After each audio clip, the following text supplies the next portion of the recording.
Behind the Badge Illinois, giving you the inside scoop on public safety and those who protect and serve. Hear real stories directly from law enforcement experts and get a chance to ask questions about issues you've always wanted to know more about. You have the right to remain informed. This is Behind the Badge Illinois. Hi, I'm David Hochberg, and welcome to another exciting episode of Behind the Badge Illinois, where we talk about different topics impacting and affecting law enforcement and get the leadership's point of view as to what's going on.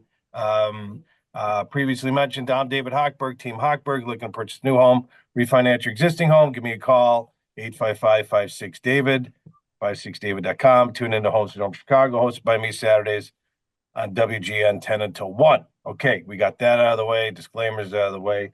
All right, love in the workplace. We've got two officers, newlyweds, Officer Cooper and Officer Cassis, up in DeKalb.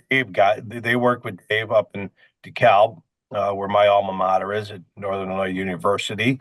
And we've got Captain Mojis, got it right. Got it. Silent J, who is married to is she leadership at ISP, or what's her position at ISP? She's a telecommunications supervisor down here in Troop 8, which is the Metro St. Louis area here. Got it. Dave said that was the weakest when he was part of ISP. I did not say that. Do you want to comment on that or no? Look at him starting fires. Mike, don't listen to him. Ignore All that. right, so let's start this off. Dave, you want to introduce your officers, buddy, and Sure. tee it up, and then we'll have Kirk introduce Mike and start that off. Again, we have Chief Brueggemann down O'Fallon. We have Chief Bird up and out in DeKalb, and there are chiefs for this call. Dave, your dime, your dance floor, buddy. Take it away. All right. Hey, thank you, Dave. So we're going off the beaten path today. So I know we usually talk about law enforcement issues.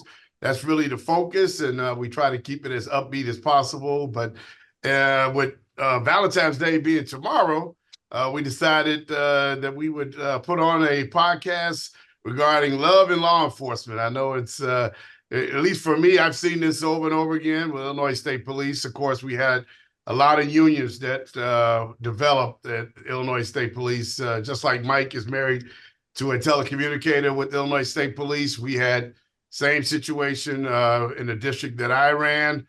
We had officers who got married, met, just like Diego and Betsy have done. They met at the DeKalb Police Department. So their union started here, and then they decided to get married. And it's been awesome to watch. I'm very excited for both of them. They're fantastic police officers, but they're even better people. So that's the good part. And then they decided to get married here, and we're very excited for them. But I'm gonna turn it over to them today to give their testimony whenever you're ready. I mean, you can if you want to kick it to them. Yeah.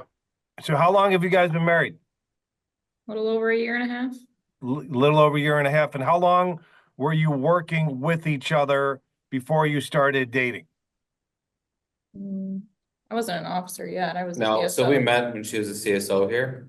So I got hired in February 2020, and she was already working here as a CSO. So before she was an officer, we met, and then kind of went from there. But we were already together before she was sworn in as an officer here. So How because you're a training officer, right, Officer Cooper? We both are. both are. Mhm, Oh, you both are. mhm. Okay. So do you guys train the same people, or are you on different ships? How does that work? We're on the same shift. We haven't trained anybody the same person yet, but they kind of try to keep it that we're both on day shift, so that each new person is getting a mix of each shift. So there wouldn't really be a way that we would train the same person anyways, ideally, so that they would get to experience each different shift. Got it. Dave, how does that work from a leadership position, having two officers with PTO and all of the different things that go on that Kirk has covered and you have covered on these podcasts the past year with all the events? How does that impact your scheduling and your laying out your day and making sure there's coverage, how does that impact you having two officers who are training officers, right, which are highly specialized officers? How does that impact you from a leadership position? Well, I mean, one of the things, and I'm okay with this, that they work the same schedule, because that means they get to spend more time with each other. I can't, although, I mean, my job, of course, is to run the department and make sure that we function appropriately and effectively. Switching them or making, hey, look, you have to work a different shift than your husband. That doesn't benefit their relationship long term. So I want, so in my, I'm more concerned about that with them. So the fact that they can eat together is important to me. Like, it really is, that they spend time with each other. And then at some point, not to throw it out there, I don't know what their intentions are about having children, but if they decide to have children, things could get a little bit complicated then, because they might want to be on different shifts just to handle childcare and all that. So whenever that time may or may not come, I'll leave that to them, of course. But so for me, I'm excited that they work the same shift. It doesn't cause any issues for me as far as the field training program. Like I said, if they end up training the same person, that's fine. I know they'll be impartial and be fair when it comes to that, because that's just who they are. So in a lot of ways, not a lot of issues for me personally.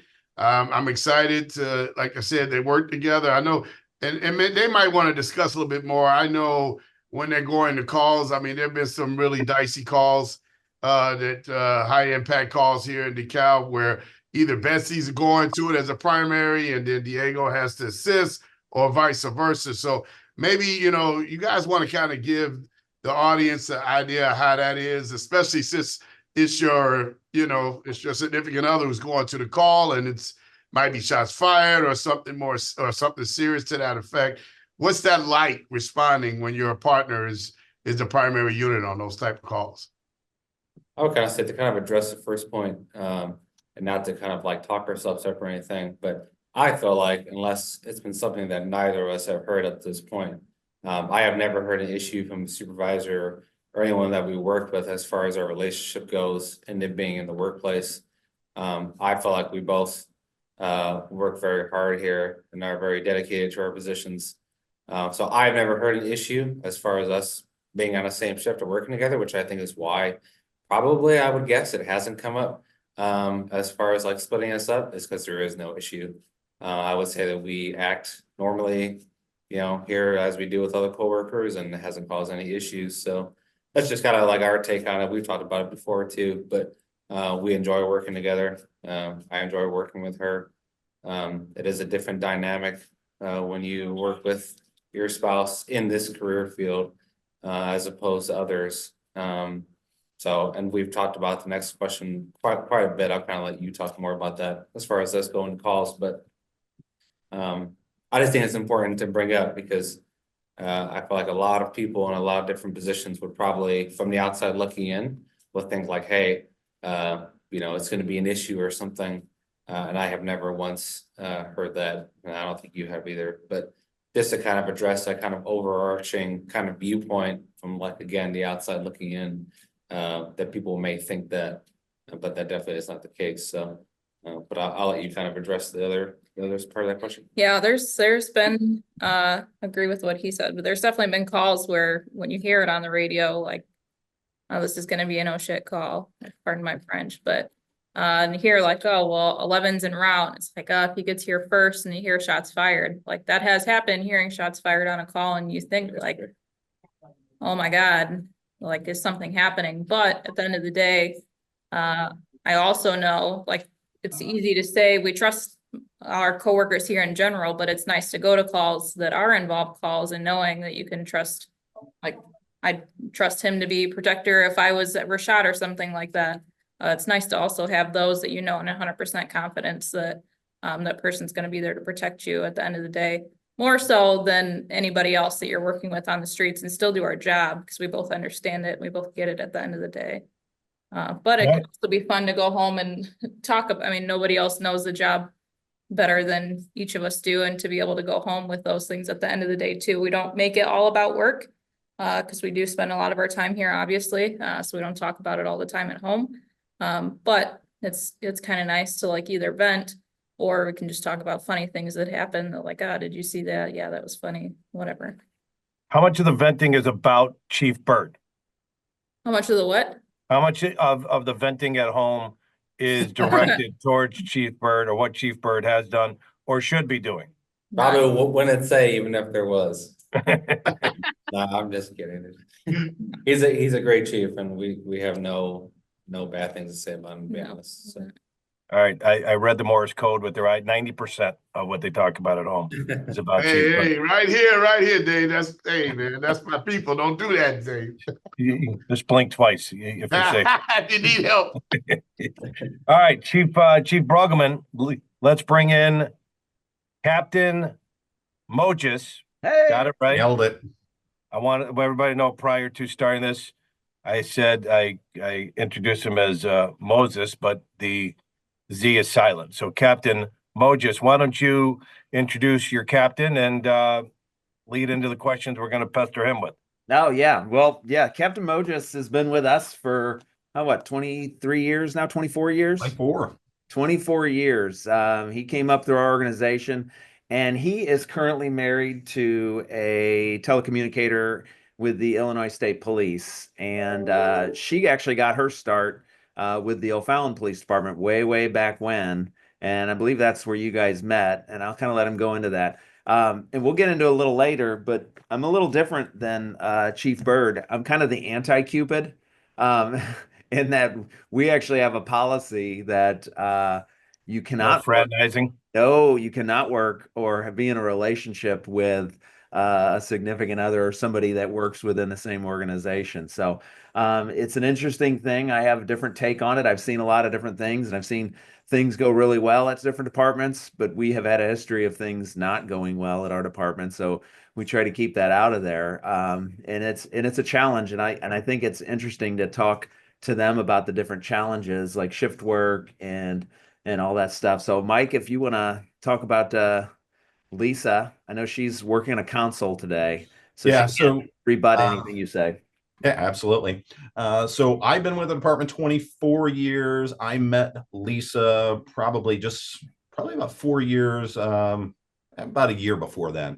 So at the time, she was one of our telecommunicators here, and I was working in the civilian kind of part-time summer job as a park ranger, where you just kind of patrol the parks as a kind of a civilian. So I met her at that point, and then our relationship developed. I wound up getting hired here as a police officer in 2000.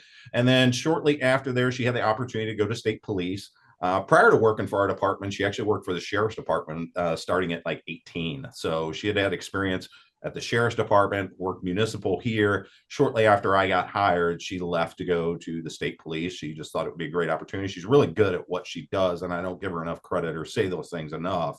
But she's really good at being a telecommunicator. And she's been now with the state police almost 24 years as well. And she's one of the supervisors, or the supervisor down here in the communication center in Troop 8. So. And it's a little different. And Dave, you probably asked him about this, like as where Officer Cooper and Casas, they work together and they see each other all the time. I'm sure there's days that there might be a week where Mike, for a while there, wouldn't necessarily see Lisa, but maybe for an hour a day or something like that because of different shifts. That would happen quite often. And it was interesting whenever I was young, we rotate here every 3 months from days to nights. So, occasionally our paths would cross, but then she might be on a fixed schedule for a year and working overtime because of staffing issues. There might be times where we didn't see each other, our paths didn't cross for a couple days. And one of the reasons, like she wanted the opportunities that the state police provide, but she also wanted to kind of be away from me. It gives her an opportunity to go to work, do her thing. But at the end of the day, one of the nice things is like we can both come home and decompress about our days. I know many of the cops or police officers will say, well, I don't go home. I don't tell my spouse about what happens at work, especially some of the bad things that happen at work. And I think that's the unique thing about having somebody in law enforcement that you can confide in, because we're not at the same department. She has different things going on in her world. I have different things going on in my world, when we can both decompress. And there's pretty much nothing I can't tell her at the end of the day. Even those absolutely horrific calls, she can handle that because she's been through almost the exact same type of things, only on the end of the radio. Chief Brueggemann mentioned to me prior to the call that the time that you didn't see your wife during that 1 or 2 week period of time, that was the strongest part about your relationship. Would you agree or disagree with that statement? It definitely makes those times that you do see each other more valuable. And, I'm sure we'll get into a little bit more, but the nice that, my wife has always been my biggest supporter. So I wouldn't be where I'm at today if it wasn't for her, whether it was when I first started here, and maybe, law enforcement has not been easy for me. Some people it comes natural for, but it took a little extra work for me to get where I was at.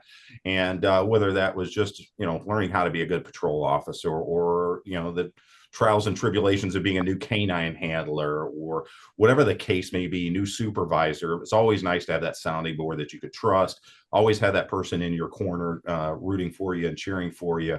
And, last year I went away for 11 weeks to the FBI Academy, and she was here running the whole show while I was gone. So that's not uncommon. And she's, like I said, I got to give her kudos. She's great at what she does, and she's always been my biggest supporter. Kirk, you want to follow up with any other questions before I throw it over to our officers up in DeKalb? No, I think he covered a lot that I was going to cover. So go on. Yeah, well, here, I got a quick question. What does a telecommunications officer for the Illinois State Police ISP do?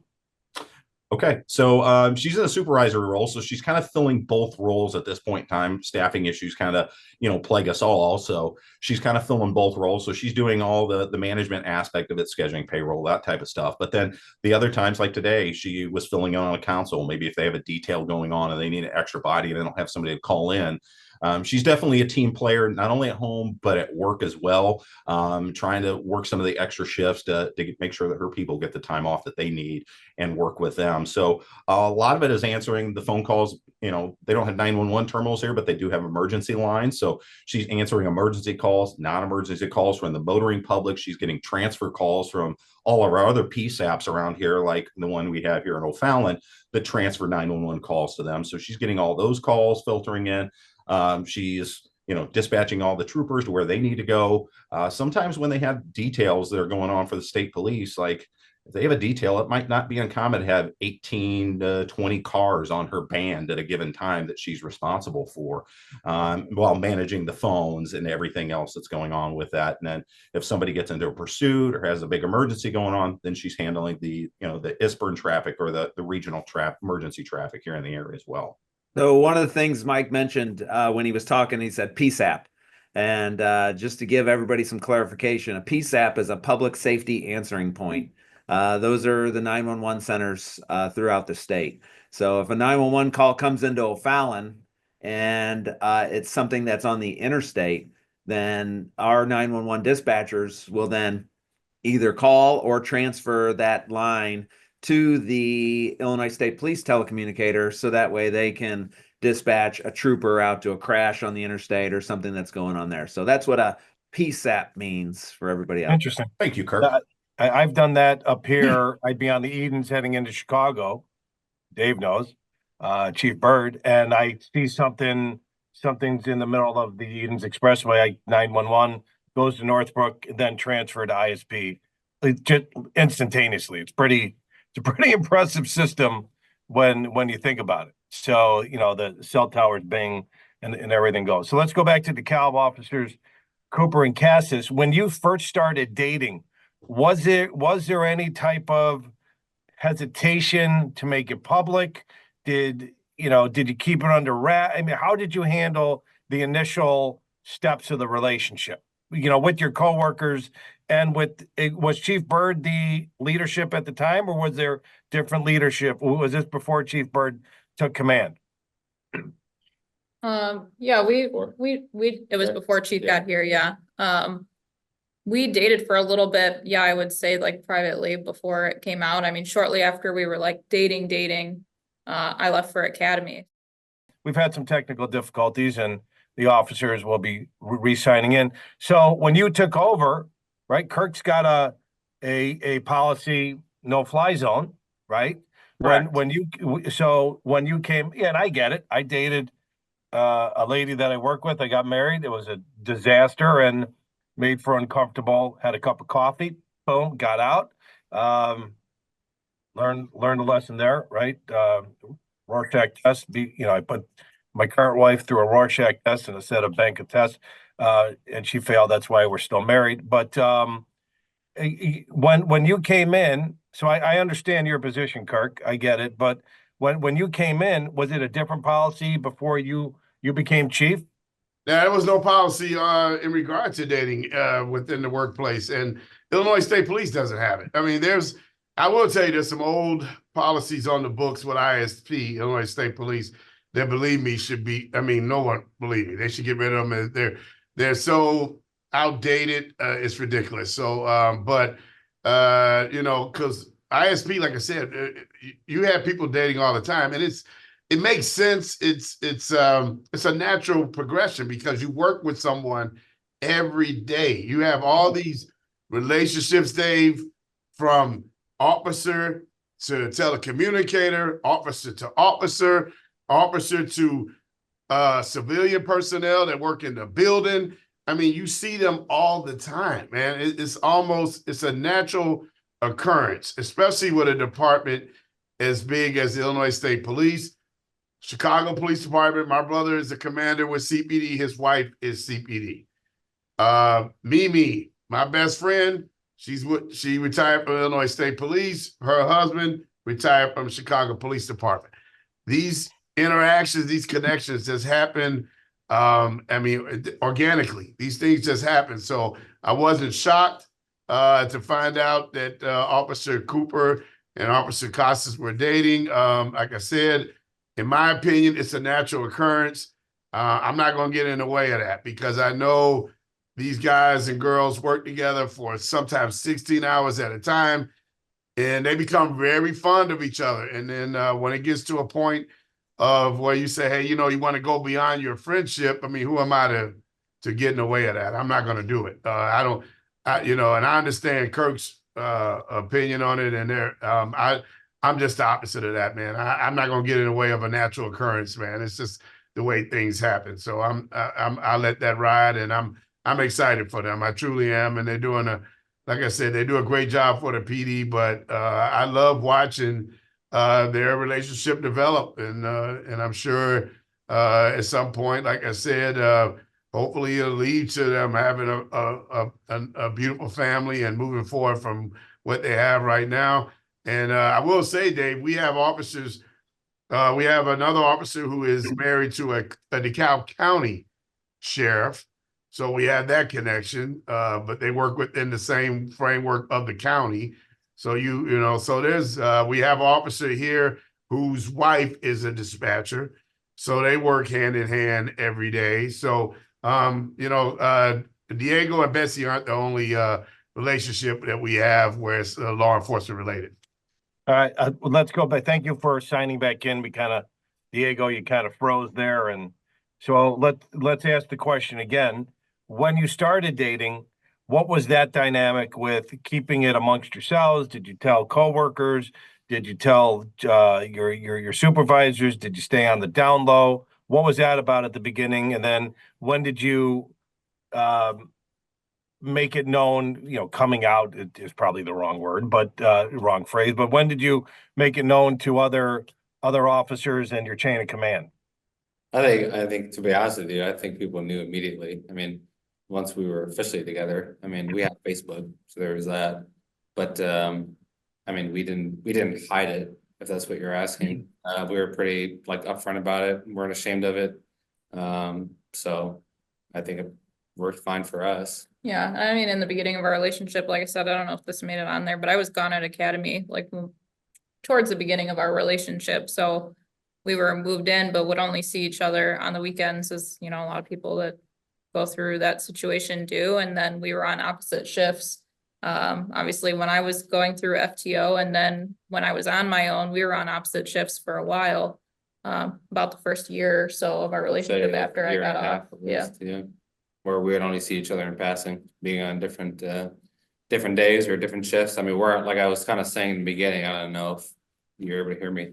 We're on the same shift now, but you know, it took a while for us to get to the point where we have this, you know, the days off that are good, that we can both take, and stuff like that, you know, as we hire more people. But definitely wasn't always like that.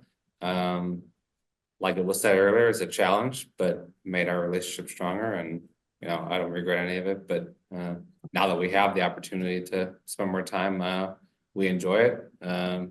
We have no issue with it, and it's nice to, you know, have dinner together at home, to have that time. So Is it Got it. true? Is it true that Chief Bird only allows one of you to take off for vacation, so you can't vacation together? Just out of spite. No. No, just came back from one actually, so I can tell you that. Yeah, you guys did. And they had a blast. I follow them on Facebook, of course. And like I said, I really and truly, Dave, but I tell you, I enjoy watching their relationship develop. I mean, this is extremely positive thing here at the Cal Police Department. Not just them, but like I said, the other officers that are married here. So many people are starting their families too, Dave. We have like a little bit of a baby boom going here at the Cal, where you know, they all beginning to have their first child. Some of them working on their second child, and it's just, you know what, they become a member of the DeKalb Police Department family. I send every one of them a big box of diapers when they have a child, and you know, just so they know I care. I mean, it's a small token, but I want them to know that I appreciate them, and that the fact that they're having a baby means a lot to me. So That's the best gift that you could give, right? I mean, forget about all the diapers. other stuff. Diapers, butt cream, and butt wipes. There you I mean, go. Those right. three. right. And then you go into the baby aisle and get it for them, right? After you buy it for yourself, you then go into the baby Yes. aisle. Yeah. Well, after you- yeah, with me too. Hey, I just turned 58, so you're probably right. I'm not judging. Hey, Hey, no, brother, I get it. You're No 100% judging. correct. right. Amazon male diapers, and then like, oh yeah, I got to get those guys something. I understand. It's fine. You just make sure that that shipment comes to your house, and then the baby stuff goes to your officer's house. Let's go to Officer Mojes. What was the biggest challenge for you when you started your relationship? Were you was well, hang on, let's go back. Was Chief Brueggemann there when you started the relationship with your wife? He was here. Yeah, I don't know what role you were in. You probably were an officer. I was a young patrol at officer, the time. yes. Yeah. Yeah, we didn't have those rules back then either. Yeah. There's a lot of interdating going on in the department, and it was free flowing and everything was great until it wasn't great. But Mike is a success story, and we've had several success stories, but for every success story, we've probably had 3 crash and burns. So that's kind of where that policy comes in. But yeah, I'll let you take it from there, Mike. Yeah, and I think it's a great segue here when you're talking about challenges, because one of the biggest challenges that we faced was kind of childcare, like deciding when to start a family, because we were both working different shifts, sometimes very rarely working the same shift. I don't even think it was like 17 years on before I actually got to like a straight shift, and I got to see daylight consistently all the time and have weekends off. So we're finally at the point where she's in her career and I'm in my career, and we actually get a lot of time together here. But one of the biggest challenges was deciding when to have a family. I think at the time, neither one of us were really pressing forward like we have to have kids right now. It just kind of happened, and I know for us it was very, very strategic. I would say that like my parents are married, and they were both getting kind of retired by the time we were about like 35. Lisa's parents are divorced, but they still get along. So we have like these 3 sets of parents here that we can rely upon, that we're all kind of retired or getting ready to go into retirement, that we could count on and rely on to help with childcare. There was times that Lisa might have to be at work at 7 o'clock in the morning. So she would wake the kid up at 4 o'clock in the morning when he was an infant, put him in the car seat, get him in the car, drive him like 30 miles to where my parents were living at the time, drop him off, go work her shift from like 7 to 3, and then turn around, go pick the kid back up, and then drive all the way back home, which was awful taxing at the time. But you know, as my parents move closer, we have all of our parents right here who are more than willing to help out. that made it easy. But we kind of waited to the point where we knew we had that support system, because I don't know who you're going to find, watch your kid overnight. Sometimes that's a little bit difficult, or being on one partner's on night shift and the other one's on days, and the day shift person's trying to, on their off day, they're doing childcare stuff, but when they're working and that night shifter's off, they're trying to take care of the kid too, which is, it's kind of difficult. So we were lucky to have that support system that made it a little bit easier to do. Well, plus you have to sleep, you have to eat, you Yeah. have to decompress, you've got to have your mental wellness, right? You want to just chill out, and with the baby, forget about it. That's not. I've done loans for firefighters that were married to police officers, and police officers that were married to firefighters, right? Firefighter, 24 on, 48 off, right? Police officers, you're on 3 days, you're off 4, you're on 4 days, you're off 3, or whatever schedules you guys have. It could be very challenging. It could be very challenging. So I'll throw it down. I'll throw it out to the Cal. Not putting you guys on the spot, but putting you guys on the spot. Have you thought about what would happen if you started a family? And if you don't want to talk about it, we won't talk about it. We'll just move on to something else, like Kurt's hair care treatment, because it's looking fantastic today. Have you talked about that, or have you spoken with other officers who have had kids and how they're handling it? What are those conversations like between you two? Well, I would say the unique challenge for us is that our families are very far apart as far as like distance from each other. My family is obviously from Chicago, so that's where they're all at, and hers is way out west toward Iowa. So that presents a unique challenge in and of itself. But I would say, us being both like officers, we do make pretty good money. So I'm not super concerned about like having to hire childcare if we have to. But again, the nice flexibility about our job is that we can work in like night shift if we need to cover that other end of it, so that 24 hours in a day is taken care of or whatever. So that's kind of the nice thing about it. And yeah, we've obviously talked about it. So Officer Cooper, what part of Iowa? They're not from Iowa. They live close to Iowa, like Provincetown, Linden area. Okay, because my daughter goes to Iowa City, and driving out there, I could tell you sometimes getting out of the city and you driving to Iowa from DeKalb, it's faster to go to Iowa. You got no traffic going to Iowa, but getting out of the city to come to DeKalb, it could take 2.5, 3 hours, and you get to Iowa a lot quicker from DeKalb than you could. So, well, that's interesting. I mean, have you talked to other officers about their experience and how they handled it, or are you guys just handling it internally between the two of you? Those conversations. I have, I would say, like, as a female officer, because it's very different. Obviously, I'm not a mother like at this time. We do have dogs, so we balance that. But I think being a mom in law enforcement obviously is a very taxing toll for a lot of the other officers that I've talked to here, kind of expectations. But obviously women are like expected a little bit different in some relationships, whatever, of like, well, if the kid's sick, then mom's got to call off or whatever. I'm very fortunate that Diego is a very equal partner, always has been. That's not like, oh, well, she's just got to do all that kind of stuff. But I know that it's not true for every female police officer, not per se here, but just in general, expectations can be a little bit different. So we'll play that out when we get there, but definitely fortunate that we're pretty equal on those parts, and we'll both be willing to make those commitments, whatever they are, when they do come. I don't think my kids would have made it to the age of 3 if I had to be in charge of when they were sick, with number one, having the patience for that, and number 2, medication and all that stuff right over my head. So love my wife.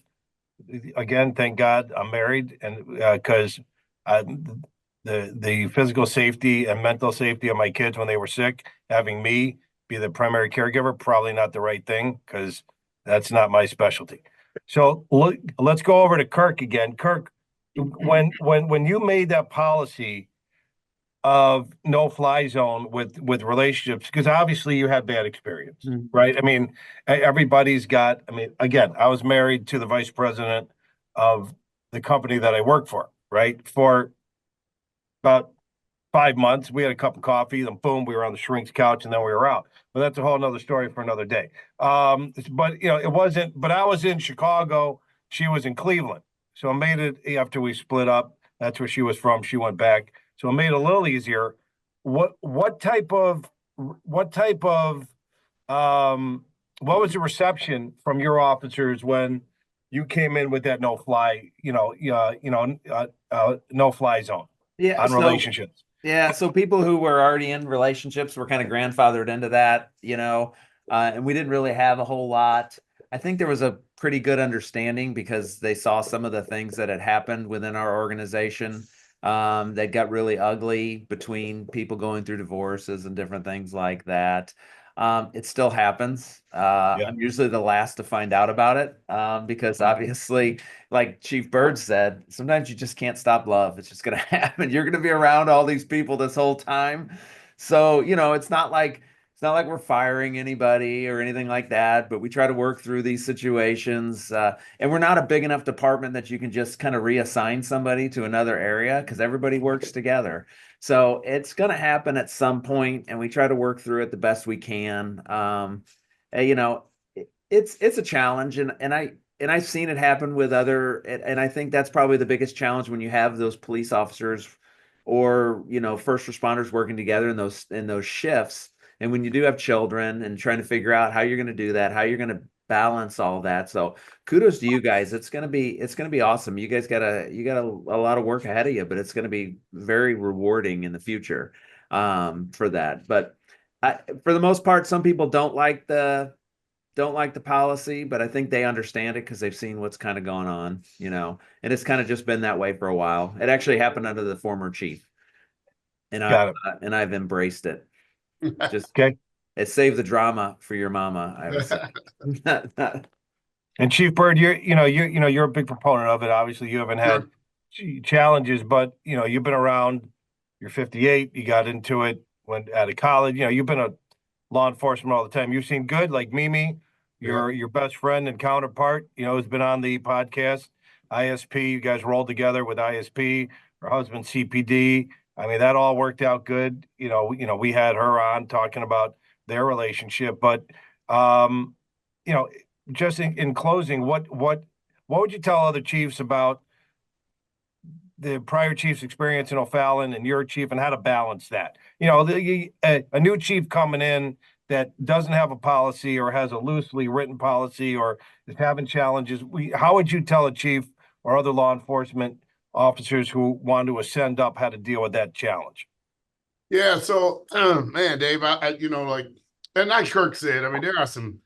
Believe me, we had Illinois State Police. We had a watch commander who had rank. He was always going to outbid everybody for a position. So nothing you could do about it. His wife had tenure, so she would bid for the desk. So they would work together every day. And you would walk up to that desk sometime, Dave, and it would be like you were in a battle zone between them two. And it was just like, holy, so today, I mean, to Kirk's point, I've seen a few of those too, believe me. And they're yelling about stuff at home and they're yelling about it at work. It's like, dude, this ain't, I'm like, you guys need to calm it down a little bit, but the labor rules, I mean, there wasn't nothing we could do about that, Dave, to be honest with you.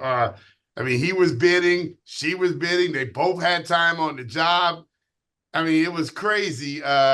And they did end up eventually getting divorced, but they have been together for years. So it was just one of those things that kind of one of those water roses type things. But so I know these things can occur. I know that some situations don't always turn out, fantastic. I get it, but there are also a ton that do. So that's why I'm so excited to see Diego and Betsy.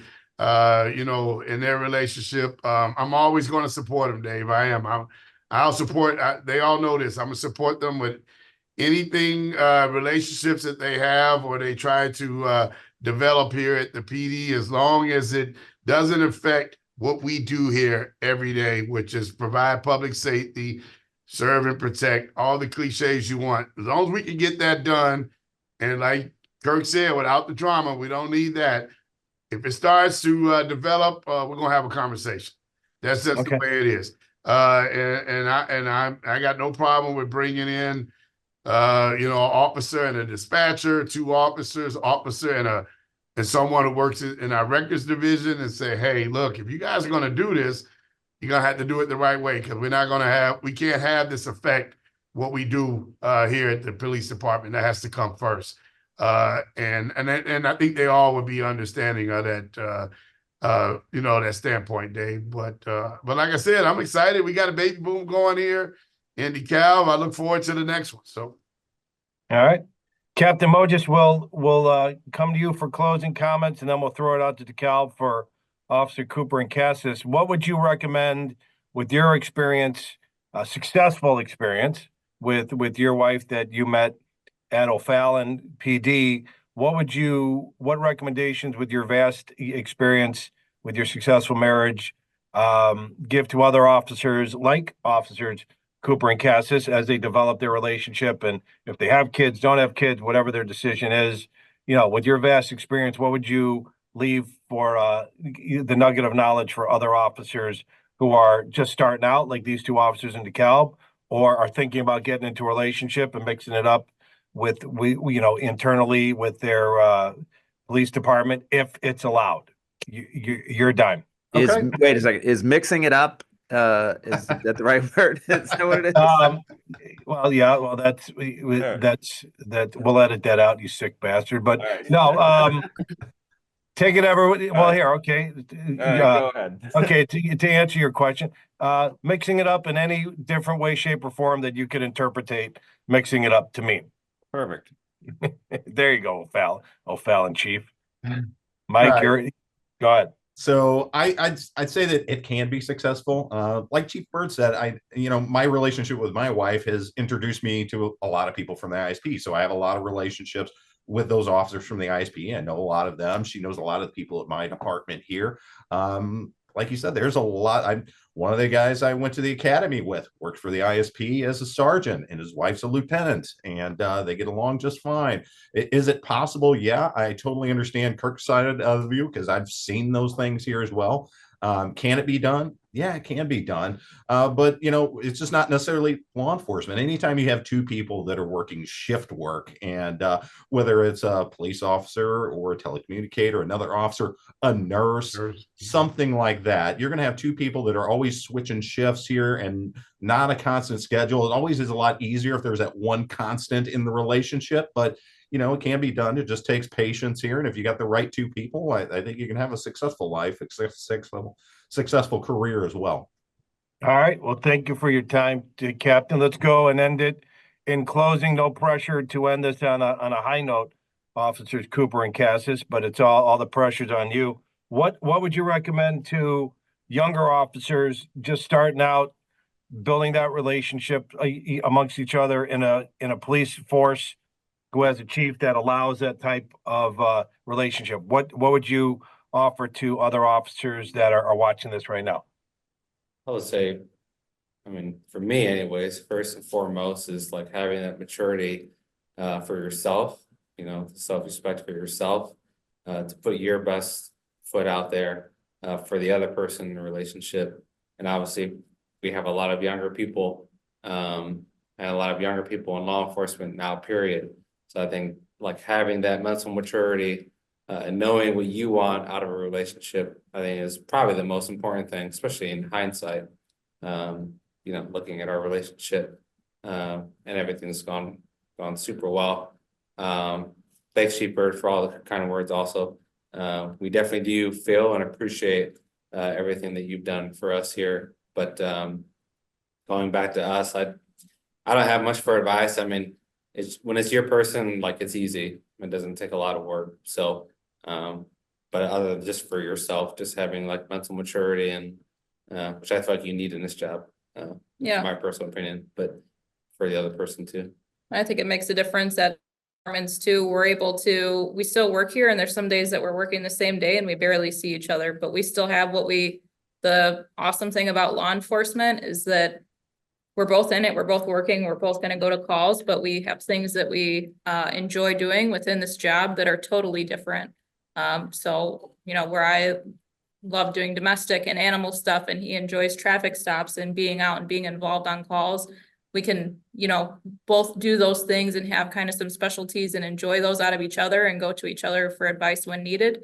And like he said, because yeah, I mean, we've seen it too, but if you're going to be in a relationship in this field, it needs to be professional. I don't think myself or him ever want to make anybody else feel uncomfortable. And I would hope that we never have, but putting, you know, especially being FTOs and trying to be leaders, you know, maybe eventually someday, you have to make your coworkers feel comfortable. And, you know, it's not like lovey-dovey or any of that stuff at work. We're professionals. Like, this is our job. And then we have our time outside of work. So it's important to have it that way. And like you said, have that maturity to understand that. All right. Well, thank you, officers Cooper and Cassis and DeKalb. Thank you, Captain Mojes. Thank you. I got it right. I got it right. And Chief Bird and Chief Brueggemann. This has been another informative episode of Behind the Badge, Illinois. Please like and share if you enjoyed this podcast. Tune into future podcasts, and if you're driving around on Saturdays and want to hear a great show on WGN, tune in 10 to 1, Home Sweet Home Chicago, hosted by yours truly. Thanks, everybody. Have a great week and be safe.